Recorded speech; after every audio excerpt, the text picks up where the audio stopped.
Oh, what's good, YouTube? It's your boy another video. Look, 7 p.m. Hello, Anthony. Let's hop straight into it, man. Make sure I go subscribe. Make sure I support that channel. Let's get it. Let's go. A few months ago, Siddiq came on the show, and he had some things to say about you not making public or private amends, and said something along the lines of, and I'm paraphrasing here because it's been a minute, but he said something along the lines of like the apology's got to be just as loud as the disrespect. You know what I mean? Whichever way it was. I don't know. I agree with that philosophy wholehearted, but let's be very clear. I just said I didn't remember the guy. So I said I don't know the guy, right? Mm-hmm. And then other comedians showed me pictures where I'm around the guy. He's in the same room as me. Mm-hmm. Maybe I'm too old. I feel like if I don't have your number and you don't have my number, we never exchanged numbers, then nigga, I don't know you. I feel like if we've never communicated or like, okay, so, but if I said that I didn't know you and clearly I've been around you, that was the only apology I could have made to the guy. Mm-hmm. And so I didn't have any amends that I was trying to make. So when it was suggested that he meet up with me,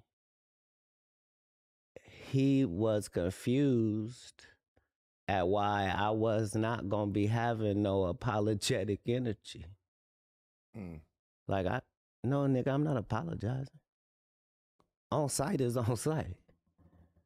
Like I'm the person being crossed in this situation, not vice versa. I'm not sure what he said, but whatever he said, it didn't involve me doing something to him or doing something against him or stepping outside of code. I'm not sure what he said the issue actually was, but I'm saying at the end of the day, you can't afford to be a comedian and be black and be short and be righteous and have me as a op, my nigga.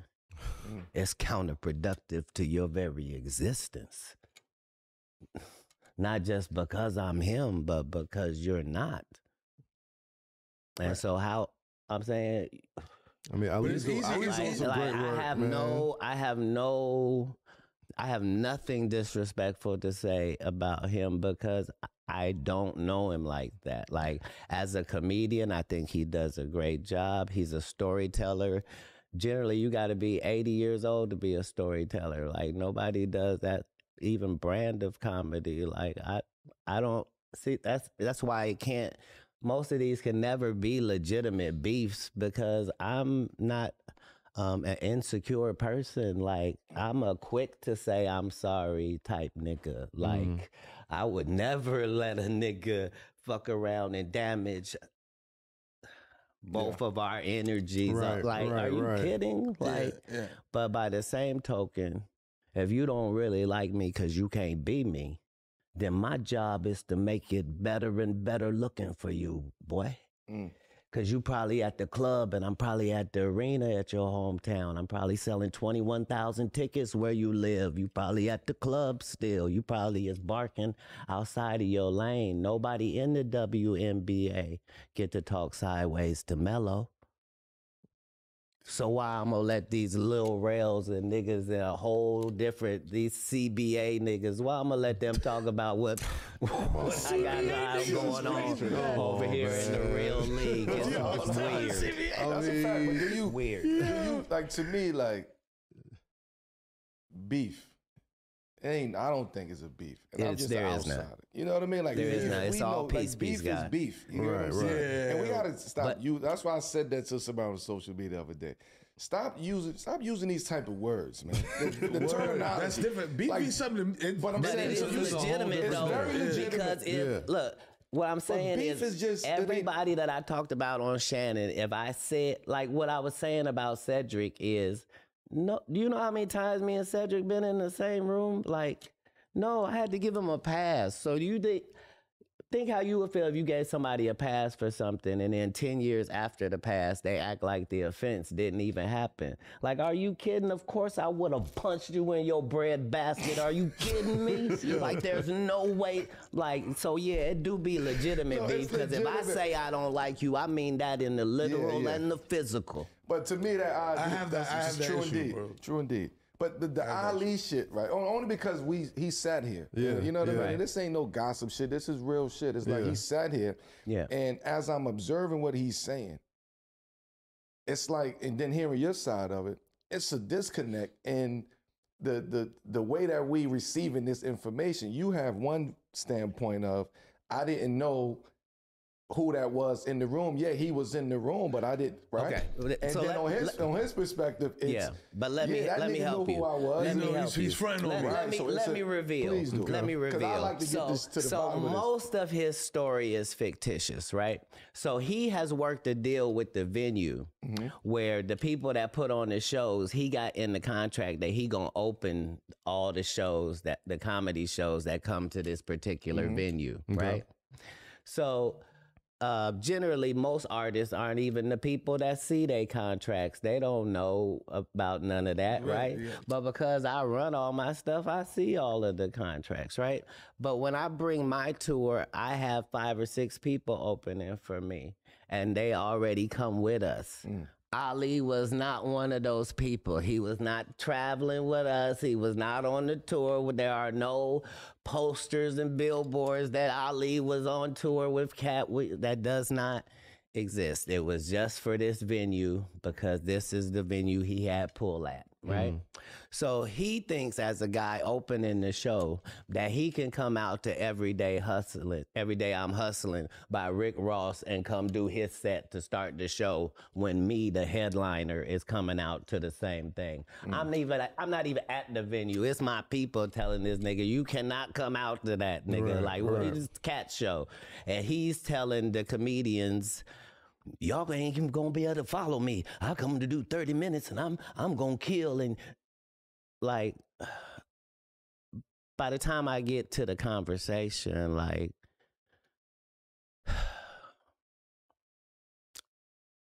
either Ali can perform or I can. You see how that's a no-brainer? Right. But because somebody did book him, maybe this is a money situation. So somebody get this man a check so that he didn't lose any money for coming out. I wouldn't want it to be that type of situation. So no matter how you break this is never me versus him. Like, he was never, like, that's why he can't tell you about any conversation he was having with me and how that's just not possible. Like, I already had the people on the tour that was on the tour already. This is just a stop in Houston. You moving how you moving, and it's coming from 2 different directions. But he's aware of both of those directions. He's not unaware. Is it salvageable? He told you himself there's nothing to salvage. Copy. I'm saying it would be different if we had a relationship and it went awry. We never had a relationship. He was on an opposition team. He's the enforcer for Bill Bellamy and D-Lay and Billy Sorrells. So because that's his squad, because that's his squad, I'm over here, you dig? All right. And everybody understands that. So you drew the line. Hey, I didn't draw anything. Okay.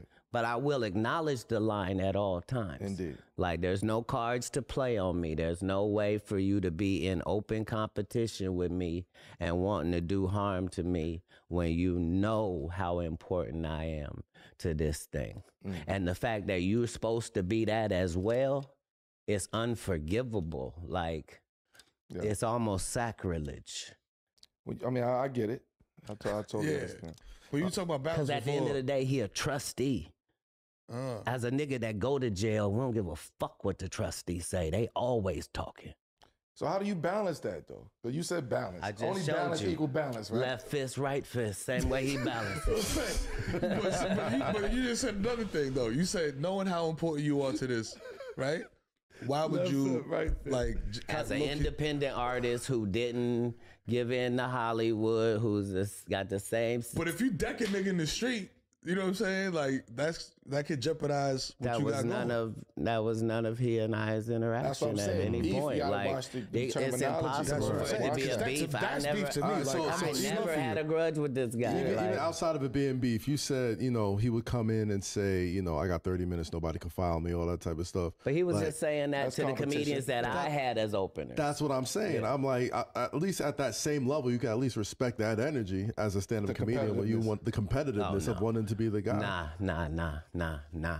He'll tell you when we go to play an away game, stay the fuck over there. This the away version over here. That's the home locker room over there. You stay over there. We over here. Right? Like, knock it off. We come through two different directions. This is an away game. This is an away game. How Break you that down. finagled your way? Yeah, break that down for me for folks who may not. To get adjacent to my team, but you don't respect me as the leader and captain of the team, and you also disrespecting the rookies. Right. Like, knock it off. Where do you play? You probably play at the Chicken Shack.